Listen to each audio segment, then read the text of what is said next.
Dans la vidéo d'aujourd'hui, on va essayer de calculer ensemble l'expression de l'énergie cinétique et de l'énergie gravitationnelle en physique classique, mais à partir de la relativité générale.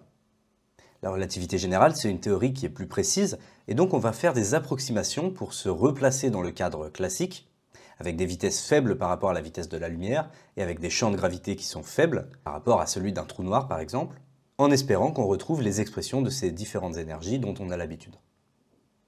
Bon alors commençons, on va imaginer un objet comme une balle par exemple, qui se déplace avec une certaine vitesse dans l'espace, disons que sa vitesse s'appelle v, et la balle se déplace à proximité d'un corps massif comme la Terre. On va supposer que ce corps massif est sphérique et statique, et de masse grand M. Donc dans le cas où on a un espace-temps qui contient un corps sphérique et statique, cette géométrie d'espace-temps est décrite par ce qu'on appelle la métrique de Schwarzschild. C'est ce qui va nous permettre de calculer les distances ou les produits scalaires dans l'espace-temps, donc c'est ce qui nous donne la géométrie de l'espace-temps. Et elle s'écrit de la façon suivante. ds carré est égal à c carré dt carré, facteur de 1 moins rs sur r, plus dr carré sur 1 moins rs sur r, plus r carré d phi carré. Et alors non, justement, j'ai fait une erreur. Ici, on a des signes moins. J'ai mis des signes plus, c'est des signes moins. C'est ça qui est vraiment très étrange en relativité, c'est que lorsqu'on calcule une distance, donc ce ds carré, c'est le carré de l'hypoténuse dans un triangle, eh bien, au lieu d'ajouter les carrés des différents côtés, on soustrait les carrés qui correspondent aux composantes spatiales. Donc le ds carré, c'est le carré de l'hypoténuse d'un triangle. Le dt ici, c'est le côté dans la dimension du temps. Le dr, c'est le côté dans la dimension radiale. Donc c'est une coordonnée d'altitude. Alors ce n'est pas vraiment exactement la distance par rapport au centre, mais c'est une coordonnée qui quantifie l'altitude par rapport au centre. Et puis phi, pareil, c'est une coordonnée qui mesure l'angle autour d'un axe. Alors ces côtés, comme je les appelle, en fait ce sont des intervalles de coordonnées et ce n'est pas des longueurs physiques. On est en 3 dimensions avec une dimension de temps et 2 dimensions d'espace. Donc en fait on a 2 points qui sont éloignés par un intervalle temporel, un intervalle, donc dt, un intervalle radial, et puis potentiellement un intervalle d'angle, dφ. Et puis donc, ce qui est très étonnant par rapport au théorème de Pythagore, par exemple, qui nous donnerait que ds carré serait simplement dx carré plus dy carré plus dz carré, et bien là, on a des signes moins. Et ça, c'est vraiment quelque chose d'étrange, et c'est ce qui est propre à la relativité, et c'est ce qui fait la différence entre le temps, qui est positif, et l'espace, qui est négatif. Alors précisons un peu ce que sont tous ces termes. Comme on l'a vu, les dt, dr, dφ, c'est des côtés, ou plutôt des intervalles de coordonnées. Le petit c ici, c'est la vitesse de la lumière. Et le grand rs ici, c'est le rayon de Schwarzschild. C'est une constante qui dépend uniquement de la masse de la planète. Et c'est donné par 2gm sur c carré, où g est la constante de gravité de Newton et c est la vitesse de la lumière. Donc dans le cas de la Terre, ce rayon de Schwarzschild vaut environ la taille d'une bille. Et alors ce qu'on va faire tout de suite, c'est simplifier cette expression en séparant le temps et l'espace. Donc ce qu'on va faire, c'est écrire que ds carré, c'est égal à c carré dt carré 1 moins rs sur r, moins la distance dans l'espace, que je vais noter simplement d sigma au carré. Donc en fait, ça permet d'avoir la distance entre les deux points dans l'espace, et si on ajoute ce terme, ça donne la distance totale dans l'espace-temps entre deux événements. A noter que le temps t ici, c'est le temps d'un observateur très lointain de la planète, puisque en relativité, le temps est relatif. Donc le temps de notre objet en particulier qui se déplace et qui est dans un champ de gravité est différent de ce petit t. Bon, et bien voilà, on a la métrique sous une forme plus simple. Et maintenant, on va vouloir calculer l'énergie de notre objet. Et alors, ce que nous dit le théorème de Noether, c'est que puisque notre métrique d'espace-temps ne change pas au cours du temps, puisqu'on a cette invariance, eh bien on va avoir une grandeur qui est conservée. Et cette grandeur, c'est ce qu'on appelle l'énergie. Alors, le théorème de Noether, c'est assez complexe. On l'abordera certainement dans une autre vidéo, donc je ne vais pas m'y attarder ici. Mais ce que nous dit le théorème de Noether, quand on utilise cette métrique, c'est que l'énergie, grand E, est égale à mc2, multiplié par t points, alors on va voir tout de suite ce que c'est, et multiplié par 1 moins rs sur r. Donc ça, c'est l'énergie de notre objet, telle qu'elle est mesurée par un observateur très lointain, l'observateur justement qui mesure le temps t. Alors qu'est-ce que t point ici? Eh bien, t point, ça va être la dérivée du temps t, donc de la position de notre objet par rapport à l'horloge de l'observateur lointain, dérivée par rapport au temps propre, tau, qui est le temps que cette fois-ci l'objet mesure sur son horloge. Donc en fait, c'est la dilatation du temps. C'est le rapport entre le rythme auquel s'écoule le temps de l'observateur lointain et le temps de l'objet qui se déplace.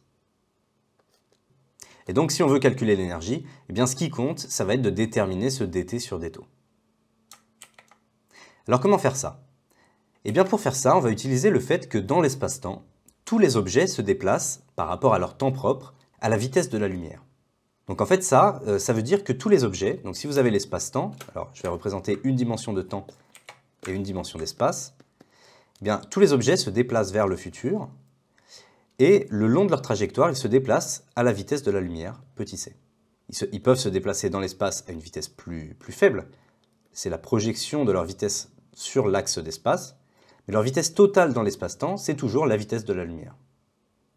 Alors en fait ça c'est un peu une convention, on pourrait choisir un vecteur vitesse 2 fois plus grand, mais dans ce cas ça reviendrait à changer les unités de temps qu'on utilise, et donc justement le facteur c ici, la vitesse de la lumière, c'est un facteur de conversion pour convertir un rythme d'écoulement du temps en une vitesse spatiale. Et d'ailleurs généralement ce qu'on fait, c'est qu'on multiplie également la coordonnée de temps par la vitesse de la lumière pour obtenir une coordonnée qui a les mêmes unités qu'une distance, et donc pour que l'espace-temps soit mesuré avec les mêmes unités dans toutes les directions. Bref, ce qu'on veut, c'est que la vitesse de notre objet dans l'espace-temps soit égale à c. Alors comment faire ça? Eh bien on va prendre deux points très proches sur la trajectoire, donc disons ce point-ci et ce point-là. Alors ces points sont espacés par des écarts de coordonnées, et en particulier par un écart temporel, qu'on peut noter dt. Et puis la distance ici, entre ces deux points, c'est ce qu'on appelle ds. Ce que nous dit la relativité, c'est que le temps propre mesuré par l'objet lui-même sur son horloge, c'est simplement égal à la distance qu'il parcourt dans l'espace-temps. En fait, le temps, c'est vraiment la distance, c'est une mesure de la distance que vous parcourez dans l'espace-temps. Donc en particulier, ds est égal à dτ, l'écoulement du temps sur l'horloge de l'objet entre ce point et ce deuxième point.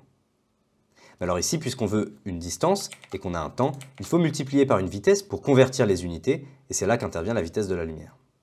Donc on sait que ds doit valoir c dτ. Or, on peut utiliser cette formule-là de la métrique pour obtenir l'expression de ds. Ce que nous dit cette formule, c'est que ds carré, donc on peut remplacer par ça au carré, donc ça fait c carré dτ carré, est égal à tout ça. Donc est égal à c carré dt carré, facteur de 1 moins rs sur r, moins d sigma carré. D sigma carré, en fait d sigma c'est l'écart spatial entre ces deux points. C'est la distance spatiale qui sépare ces deux points. Alors là c'est génial, puisqu'on a dt et dτ, et donc on va pouvoir résoudre ça pour obtenir dt sur dτ. Alors commençons par diviser par c carré des deux côtés. On obtient que dτ au carré est égal à dt au carré, facteur de 1 moins rs sur r, moins d sigma carré sur c carré. Alors maintenant, qu'est-ce que c'est que ce d sigma carré? Eh bien, on a dit que c'est la distance dans l'espace que l'objet parcourt en un temps dτ, ou en un temps dt. Donc en fait, c'est la distance qu'il parcourt en un certain temps, donc c'est simplement sa vitesse fois le temps qui s'est écoulé. Distance égale vitesse fois temps. Donc ceci, ça va être la vitesse de l'objet, qu'on a noté v, au carré, fois le temps qui s'est écoulé, donc dt au carré, et divisé par c carré. Alors ici, il faut faire très attention. Si on utilise dt carré, ça veut dire qu'on définit cette vitesse comme étant la vitesse mesurée par l'observateur lointain, ou en tout cas par rapport à son temps, et non au temps propre de l'objet qui se déplace. Mais dans tous les cas, si on mettait dt carré ou dτ carré, lorsqu'on va faire l'approximation pour revenir dans le cadre de la physique classique, ça ne fera aucune différence.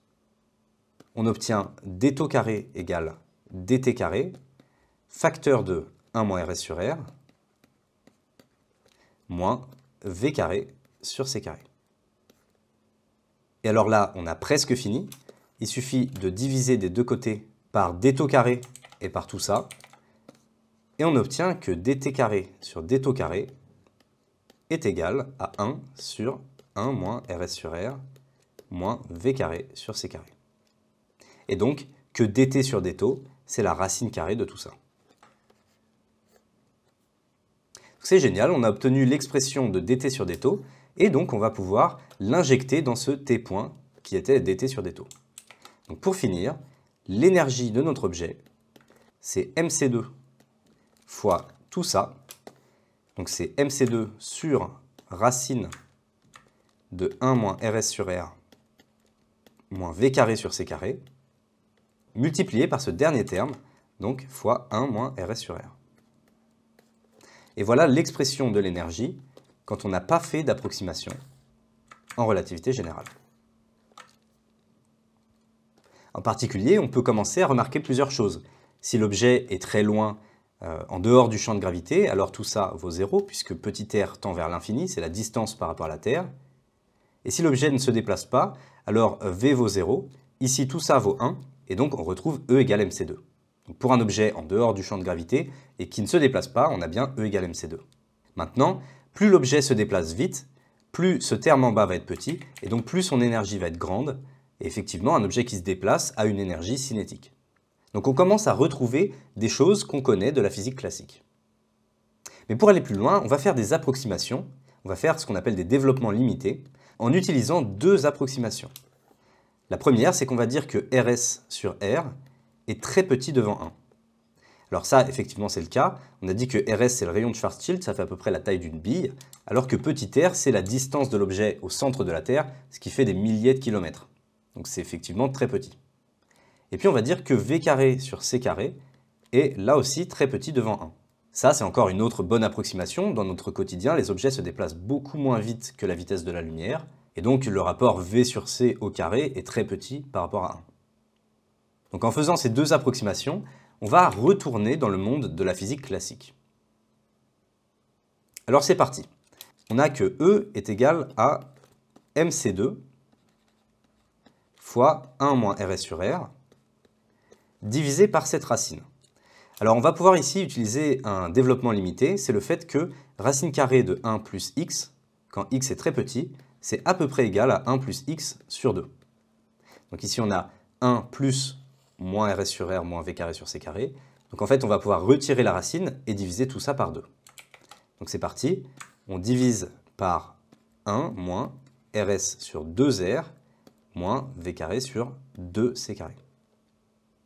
Maintenant, on remarque qu'on a une fraction, et donc on a quelque chose de la forme 1 sur 1 plus x, avec x très petit, c'est tout ça. Et ça, on peut faire un autre développement limité, et on sait que c'est à peu près égal à 1 moins x. Donc, on va pouvoir remonter tout ça en disant que c'est à peu près égal. Ah oui, alors d'ailleurs, pour la rigueur, je vais écrire à peu près égal ici. Ici, tout ça, c'est à peu près égal à mc carré, facteur de 1 moins rs sur r, ça ne change pas. Facteur de tout ça, on le remonte et on change le signe. Donc les plus deviennent des moins, ici c'est des moins, donc ça devient des plus.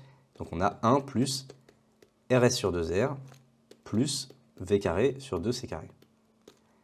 Alors je n'ai pas précisé, mais ici tous ces développements limités, on les fait à l'ordre 1. En réalité, si on voulait avoir plus de précision, on aurait des puissances supérieures de x. Mais si on les néglige, on néglige toutes les puissances supérieures de ce rapport et les puissances supérieures de ce rapport. Bon, très bien, eh bien, on a presque terminé, il suffit de développer ce produit. Donc tout ça est à peu près égal à mc carré facteur de 1 fois 1, ça fait 1. 1 fois rs sur 2r, ça fait rs sur 2r. 1 fois v carré sur 2c carré, ça fait v carré sur 2c carré. Moins rs sur r fois 1, donc moins rs sur r. Ce moins rs sur r, on va pouvoir le combiner avec ce plus rs sur 2r. Là, on a moins 1 plus 1 demi, donc ça fait moins 1 demi. Donc en fait, en soustrayant ça, c'est comme si on changeait le signe ici par un signe moins. Et enfin, le produit de ça avec ça, eh bien c'est quelque chose à l'ordre 2. On a ce rapport-là fois lui-même, donc on le néglige. Et le produit de ça avec ça, c'est aussi quelque chose à l'ordre 2. C'est le produit de ce rapport très petit avec celui-là, et donc on le néglige également. Donc on a terminé, et voilà les trois termes qui contribuent à l'ordre 1, à l'énergie de notre objet. Alors, ça vous dit peut-être pas encore quelque chose. Si on remplace le rayon de Schwarzschild par son expression, on avait dit que le rayon de Schwarzschild vaut 2gm sur c carré. Donc ici, on a 2gm sur c carré. Les deux s'annulent. Et là, la magie va opérer. Si on multiplie ce mc carré pour chacun des termes, on obtient que l'énergie est à peu près égale à mc2 moins gmm c2, les c2 s'annulent, et on obtient gmm sur r, plus les c2 s'annulent, on obtient mv carré sur 2, donc 1 demi de mv carré. Et voilà l'expression de l'énergie au premier ordre. Donc c'est assez magique. On a retrouvé l'expression de l'énergie de gravité en physique newtonienne, de l'énergie cinétique, 1 demi de mv2, et puis on a une énergie qu'on n'avait pas forcément envie d'avoir, mais on l'obtient gratuitement grâce à la relativité. C'est l'énergie de masse qui provient du fait que l'objet possède une masse et donc il a intrinsèquement une énergie, le fameux E égale mc2.